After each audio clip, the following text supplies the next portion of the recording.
The dream is real. Yeah! Can I get a standing ovation for the authentic voice of culture? We are TKBS, and I am holding my chest. I am your lifestyle specialist, Kenny Burns. How you doing, ladies? I'm good, and I am Kendra Taylor. Yes. I'm doing well myself, and I'm Dr. Sugar, a.k.a. Sheryl Rae Reid, a.k.a. your favorite. Yeah, I give you a round of applause for that because you look good, child. And I heard you on a round of applause in the comments, child. We had 897,000 applause last episode, so we're going to chill out and just let y'all clap in your heads, okay? All right, ladies and gentlemen, how was your weekend? You're looking good. I'm going to start with you, Dr. Sugar. Did you have company this weekend because you're glowing? Whoa, wait. I'm sorry. Did I jump off the cliff? Well, no. Your skin is skinning right now. It was hurricane weather all weekend, so I was in the house for the most part. I did go out to dinner Friday, and it was nice. The rest of the weekend, I was in the house making drinks and having a good time. Yeah. Okay, so moving on. Have a good day. All right, Kendra, how you doing, beautiful? You look glowy as well. Something happened to your hand I saw when you just touched your mic. I was cooking, and the stove on. It is what it is. I got burnt by the oven. Oh, all right, got burnt. Got to be clear with you. Hey, yo. Him is unhinged. But you were good otherwise, Kendra? You were safe up there through the hurricane? I was good. Beautiful weather here. Beautiful weather. And Sugar, you weren't affected by the hurricane in your neighborhood, were you? Well, we had a lot of power outages. We had flooding. We had a lot of rain. I was fine the whole time.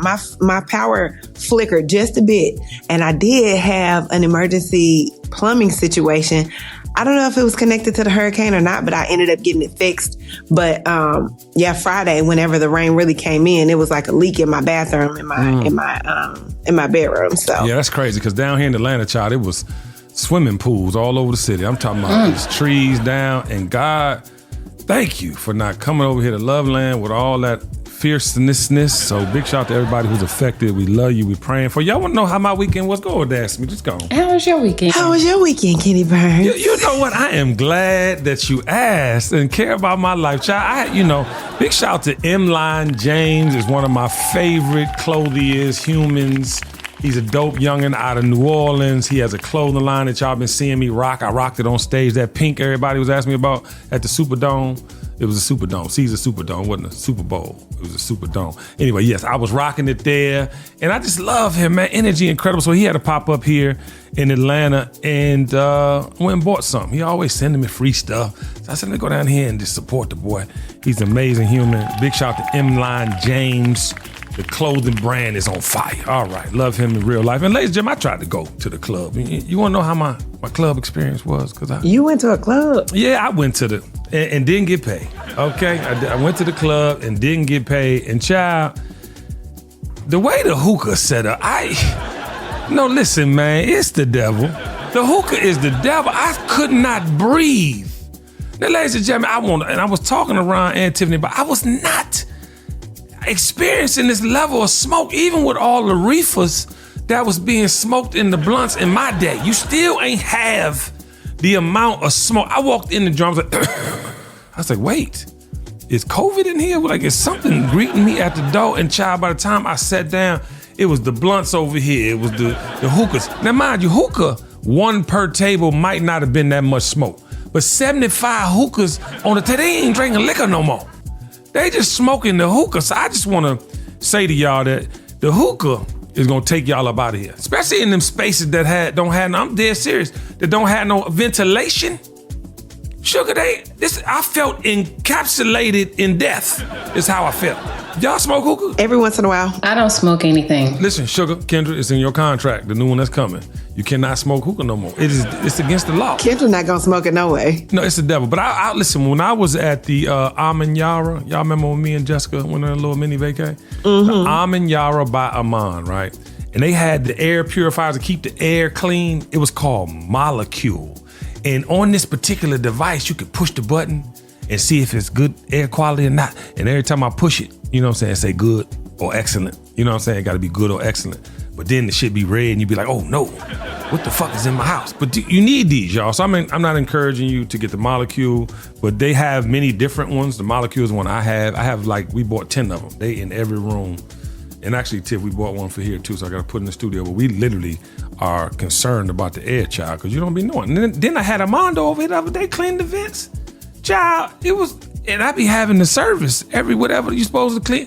It was, I'm talking about so much stuff in them vents, so y'all clean out your stuff. I'm sorry, I went from hookah to ventilation, but it's the truth. Kendra, what you want to say? The biolab then caught fire down there, so the air quality, how's your air quality now? Well, thank you for caring about my life. The air quality is some shit. No, I don't know. That is like 35, 40 minutes away from where I'm at. But wasn't that crazy? That was like orange smoke. That was like some other type stuff. But let's get into this episode. Ladies and gentlemen, I was inspired on the algorithm. Let's just call the entire social digital world the algorithm. I was looking at the algorithm. I don't know which site, news portal, whatever it was, but it was these gang members, y'all. In the inspired episode 103, Gang, because I saw this clip. Now, we're going to get real serious real quick. I know we just had a bunch of fun opening the show, but check this clip out. So I'm 22 right now. So when I'm about 38, they can have a son right now. When I'm 38, their son gonna be turning 16. And get their son killed. Yeah, this ain't gonna never stop. Never in history. If they're upset to you, let's call a truce. And let's forget what's happened in the past. Negative. That negative, you know why? Man, we got little ones in the ground behind you. You feel me? Blood, you feel me? But bro, how's it ever gonna end? Nah, it ain't gonna end. But did you know Everybody die. It ain't gonna never end. It can't end. Real shit. It ain't gonna never end. 1000%. It'll never end. And let me ask you a question then. So if you're upset to you, let's just end it and call a truce. It ain't no end. It ain't no squash beat. That would. Cause he ain't the only person who in it. One nigga can say it, other niggas still gonna be on that same other shit. Still gonna be on that other shit. So how does it end, bro? It's in the blood shit. The killer just keep It's interesting you say that, bro, because every interview I go to, the next generation, then his son go look up, see what's going on, then go continue. Let me put it like this. They son go continue. You got some of our children, like older folks that got killed before we even jumped in the street. So like, we young, can't really do shit about it, so we sad. Kendra, I'm gonna start with you. How does that make you feel, love? It makes me sad. And you try to figure out how people get into these rotations of life. And like he said, when I'm older, he'll have a son by then. You know, whatever happens within that cycle. If it was me or someone that I care about, the only way it seemed like it would work is to move out of that environment, to get away from it, because you're putting your seeds at risk for something that you have done. And the father may be dead and gone. Who knows? And it's still putting their children at risk. The first thing I thought about whenever he said it'll never end, if it happened within this generation, then if they have a son, he's gonna be dead at 16. It reminded me of the fact that generational curses are real. And unfortunately, we taking it into our own hands in this kind of situation. So the gang life, or I guess that's the only way to put it, it's just about loyalty. Really, that's the bottom line. And unfortunately, the loyalty is built on distrust. So you don't trust somebody, but you're loyal to whoever. It's just a cycle that will not stop, like he said, until everybody is dead. Yeah. I was talking to Jessica about it when I saw it, and you know, she was like, they seem like they just don't have another choice, but that is far from the truth. You know, and I've said this many times, if you have the power to influence someone to drill or kill, you have the power of influence to show them how to build and heal. I think that we get so, you know, inundated in our surroundings, and we all have become victim to our surroundings at times. Right? And victim, whether you bought into something you knew wasn't right, whether you did something you know you shouldn't have been doing, whatever it was influenced by our surroundings. People we knew that were doing the same things that suggested that we do it. But then I think, you know, it's clearly in the home, right? There's some connection to your point, Kendra, of having like this figure that's involved, or, you know, someone older. But then, like, I mean, how ignorant must we remain? And I want to ask y'all this question. We can't possibly grow as a community with this type of mentality. Talk to me, Kendra. I don't think we can. I think some changes need to be made. I mean, that's just going to be death after death I was just looking at documentaries on YouTube where people was tracking gang violence in neighborhood and how the retaliatory actions had innocent people die.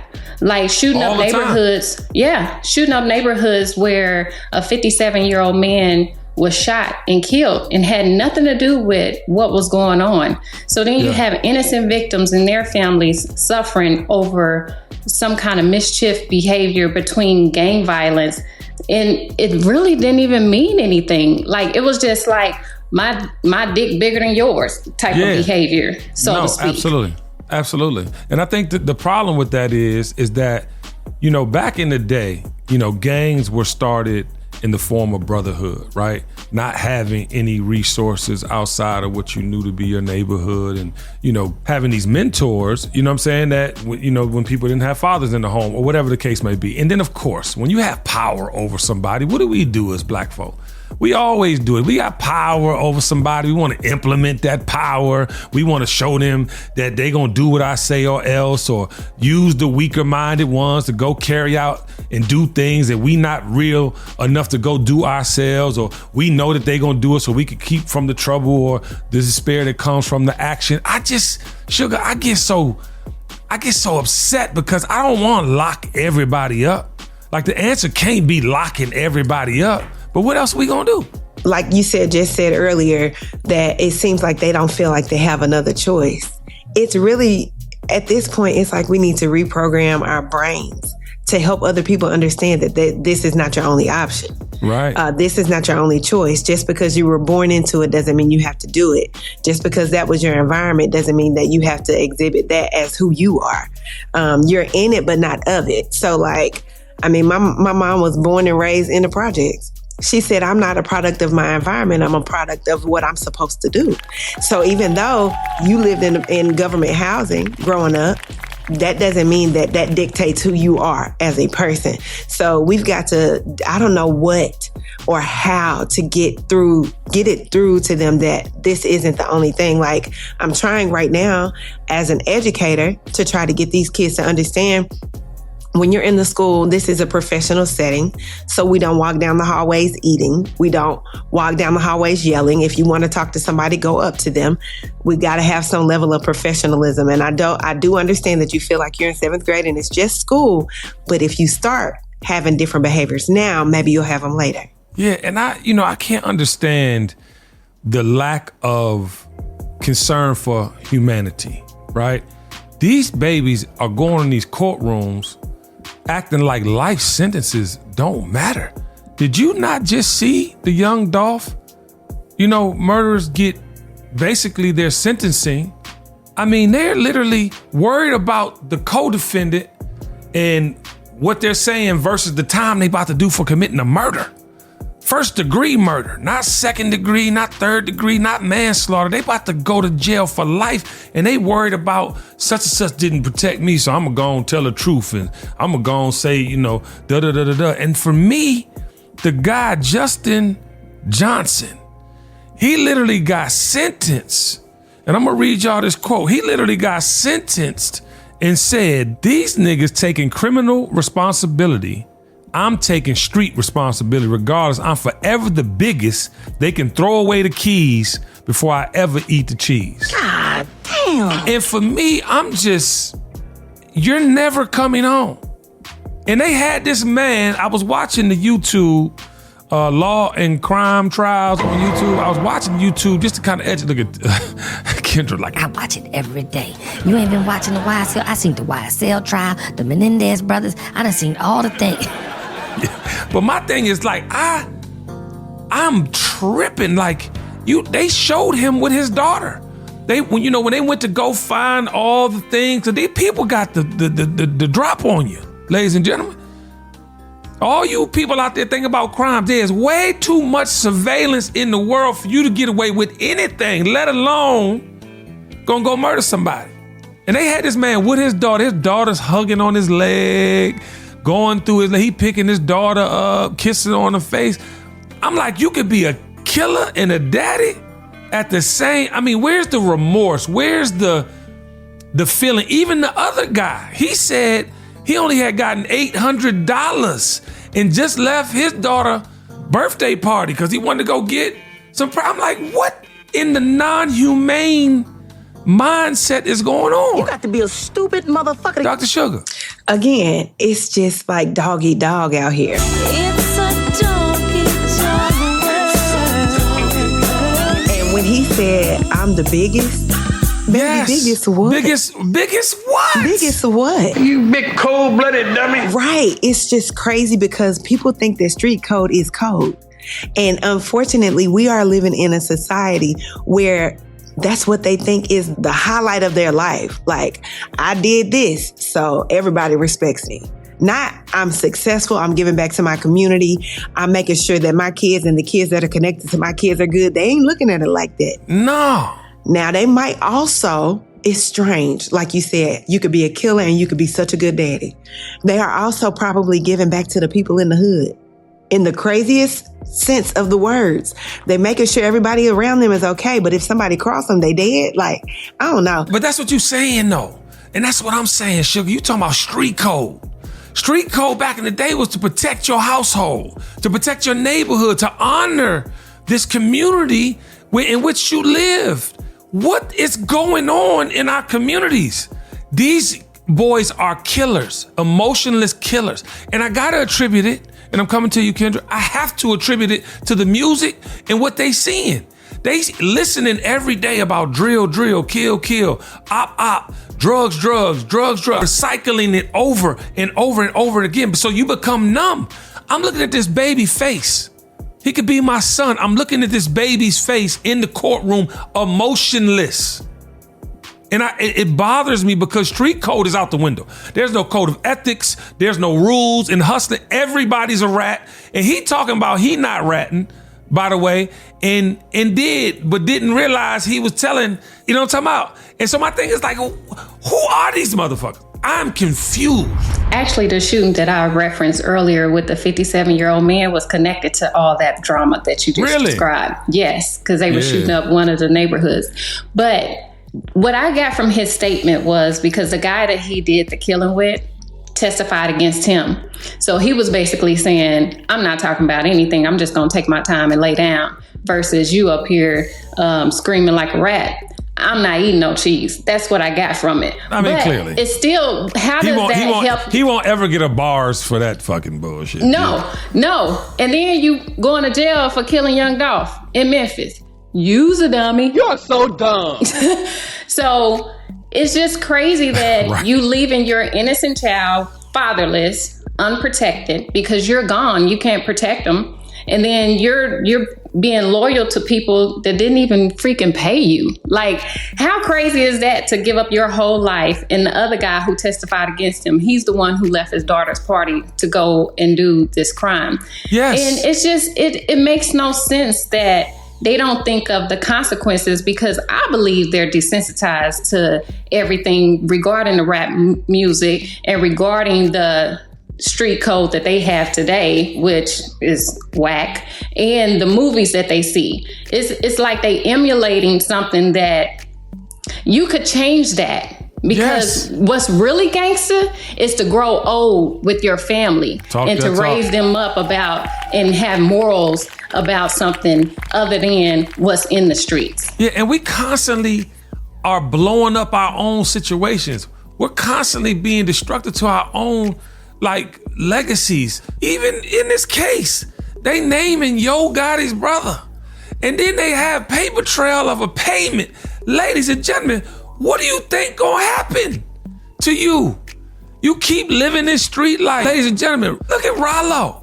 He just came home and he's finding out, like we finding out all at the same time with this trial, who killed Dolph. So he go on social media and talking about he's smoking on a juke pack. And I don't know if y'all know this, but juke is CMG, Honcho, Gotti brother, but he got killed too. And when do y'all think this shit gonna stop? It is concerning to me because you're getting money now. You have a way out of all of this. I've never met a killer who didn't want to be better. I'm talking about my era. I never People weren't doing things just because. And if they did, they reached a moral point that they had to change their lives if they wanted to go to heaven, if they believed in that, if they wanted to go, I don't know what the thing is when you praise Allah in the Muslim world, but whatever it is, they wanted to be better humans before they left this earth. I'm serious. They wanted to be better humans. These kids do not care. They don't care if they live or die. They don't care. To your point, Kendra, I was talking about the thing that happened here in Atlanta, Mechanicsville, or every other week it happens. You run around here with Fortnite-style weapons, killing everybody but the people you aiming at. Where do we go from here? Because to me, we're not policing our own communities anymore. To me, we don't even care enough to address things in our face.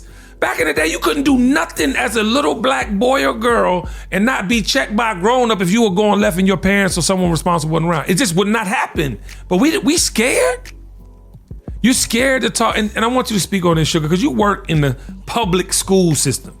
But why do we feel like we gotta be scared to talk to our own? We don't know how they're gonna react. We don't know how they're going to respond. We don't know what they have on them. That's the problem with being able to have that. That's why my first interaction with these kids, I try not to correct them immediately because they respond better if you have a relationship with them.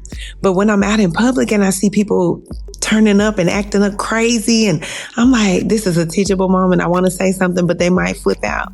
I was coming out of Walmart, which is not my vibe. I don't do Walmart, okay? So coming out of Walmart, it was a young couple. They probably were maybe 15, 16, not driving age, maybe 14, 15. The girl talked so slick to the young man.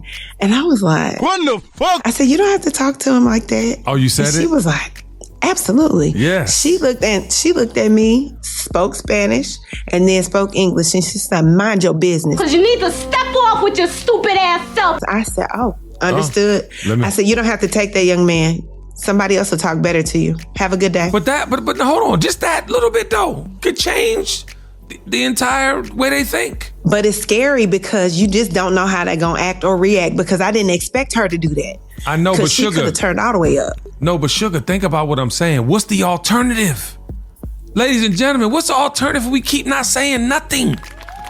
We are going to be in a world where these are the adults running the world.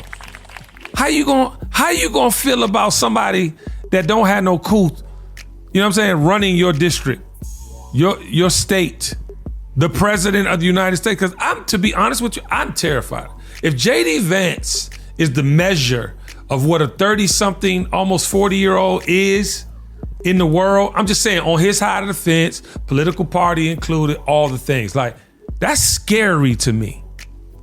And we gotta debate. The vice presidents are about to debate. I want everybody to lock in there because you got to continue to witness the ignorance so you can address it. But we can't not address things, y'all.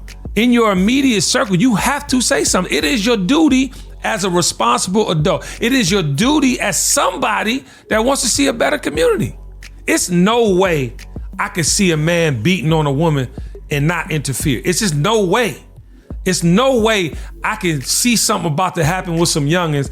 And if I'm not saying nothing, I'm calling the police, some type of armed something to get involved before it go crazy. Why not? Who are we, y'all? Y'all don't got a lot of time left. Let me go and say it again. I'm gonna remind y'all, people dying every week of unbelievable causes. Shit is being ignited. They don't know what it is. People getting sick out of nowhere. You know we ain't gonna see these effects for years to come, right? But y'all thinking y'all got time. I just found out one of my mentees' liver shut down. What happens when the liver shut down, y'all, and somebody already sick? Y'all know what's next? And y'all think y'all got time? Y'all don't have no time to keep playing with your own emotions. If you feel strongly about something, you have to act on that. And I'm not talking about crazy shit, you psycho motherfuckers with ill thoughts and you just want to do some stupid shit. I'm talking about you thoughtful, graceful humans that want to see better. You have to do something to help better, to bring forth the good. Some people don't know no better. We talk about this every week. Some people, I still ride through the neighborhood amazed at J.D. Vance and Trump signs because the man is unhinged. Sugar like to say I'm unhinged, but I'm unhinged for God. That man's unhinged for evil. Damn the devil! You hear me? Damn the devil to hell! Yeah, I'm unhinged for God. You like that? I'm unhinged for God. Make the t-shirt, Timmy. Stop fucking playing with these t-shirts, Timmy. Unhinged for God. This man is hinged. And we got a whole dedication to him with As the World Turns with Kenny Burns Day, because some of y'all gonna get a stick in your ass today, all right? Yep, hope it hurt. All right, ladies and gentlemen, it's time for Live from the Comments section. Kendra, I know you got something juicy for the nation today. I do, but it's positive. My comment is from my segment I did on the T.I. and Bootsy checking the adult kids in regards to what they were doing in the music video. Yes, and Brown Sugar commented. Hey, Kim. Hey, boo. And she said, educating the reasons why we say to do certain things is top tier. And I definitely agree. That's something I learned later in life. With my second son, I was more so like what I was taught, do as I say, not as I do. With my first son, sorry, Kendra. But I learned that is something we need to do. I'm going to tell you why I'm saying it, and then I'm going to chastise you about it. Because we do have to educate them on why it's not a good idea to do certain things. So kudos to Brown Sugar. I definitely agree with you. Yes, honey. Big shout out to Kim. We love your fucking face, Scorpio twin. And I do want to say this before we get to Dr. Sugar live from the comment section. I'm not sorry. Kendra, I know you said you're sorry to Kendra, but I'm not sorry. I was having a parenting conversation at dinner with Jessica yesterday. I'm not sorry for shit. Oh, no. Kenny and Kyle, you got everything you supposed to get. However, now mind you, I do agree with you, Kendra, from the standpoint of how I react and how I take feelings in versus how they really feel. Totally have to be in line with understanding they're not you. They're not gonna feel how you feel, and you have to act accordingly. But as far as the upbringing and all, fuck that. I'm tired of you motherfuckers. Huh? You had the best life. I ain't had shit. Kiss my ass. All right, Dr. Sugar, it's on you, baby. I'm unhinged for God. Oh, Lord. Unhinged, and it ain't for God, okay? All right, so the comment that I had was on my segment about how Janet Jackson made a statement that she heard that our vice president and Democratic nominee, Kamala Harris, is white, or her daddy is white, or whatever. Someone in the comments named The Amber White Show said, she said what she said. She did not lie. Get over it, people. Negro, please. And I responded to her and I said, do you have any credible information that supports this claim? I would love to be made aware. Nothing. Yeah. Cricket. Someone get this jigaboo away from me. If you're going to come on these comments and say these things, Amber, the Amber White Show, whoever you are, I don't know if you're real. I don't even know. Like, are you a bot? Are you a bot? Yeah, are you a Russian? Because you might be a bot. But if you're not, I want you to listen and listen closely, sis. Come on. If you're going to say something like that and I ask you a clarifying question, please come back. And make sure you say it where I can hear you so I can respond. Okay? Because you saying that is foolish. Because you ain't coming back and saying nothing to prove your facts, sis. We're not out here just talking crazy. If you listen to the segment, I said, please make sure that you are informed. And even if you have to fact check your sibling, anybody in your family, and any bots on the thing, bye. Yeah, bye. Round of applause for Sugar and Kendra. Y'all are amazing. I like that you clap back at somebody. You know, because is she a bot? I want to know, I need to know. Because I agree with you, Sugar. People be saying the most outlandish shit. For what? And you know what, I'm curious? I want to know what y'all think about that interview with Kamala Harris and all the smoke. Because I know, and I'm going to put this thing up right here. This man, Steven Jackson, said this in my comments. And I ain't seen the interview yet. But I'm going to go watch it. Because, ladies and gentlemen, I was thinking he was a bot. I was thinking there's no way that this man on this platform could say anything against Kamala Harris, a black woman running for president with all the pedigree needed to be in office. I just couldn't believe it, but I agree with you. I think sometimes these Russians get these people named and they go on and just comment and however they doing it because it just be way too many black people doing it. I just can't take it. I just know that that's not the truth, and I don't want to like it. I'm not gonna like it. And fuck you, robots. All right, ladies and gentlemen, Kendra's gonna get us to the next part of the show, and we finna get up out of here because we know one thing is true. And what's that, Kendra? The dream is real. Yes. I love you, ladies and gentlemen. It is time for As the World Turns with Kenny Burns. Ladies and gentlemen, Doo Don is at it again. Nasty bitch. That's right. This waspy white man with, it's not orange anymore. I don't know what's on the color is now. It's a burnt rust. I'm getting ready to croak color. But what I am saying to you, ladies and gentlemen, is he's at it again. And not only was it the $60 Bible or the $399 ugly ass tennis shoes, he is trying to sell you, yes, you, $100,000 watch. Now, ladies and gentlemen, you know your lifestyle specialist, Kenny Burns. I only wear that shit. Okay, I'm an expert at timepieces, and that piece of shit that he's peddling is a piece of doo-doo. Oh yeah! And I'm talking to you mother suckers out there that continue to look past the lies, past the rhetoric, and past your own motherfucking thoughts about how humans should show up. I'm talking to you. And because you are willing to look past the lies, you ain't shit. All right, I ain't got no more. I love you in real life. Episode 103. I'm sweating. Gang, gang. Tell everybody to like, stream, and comment on every platform. You want to know why? Because Kendra said it. The dream is real. The dream is real.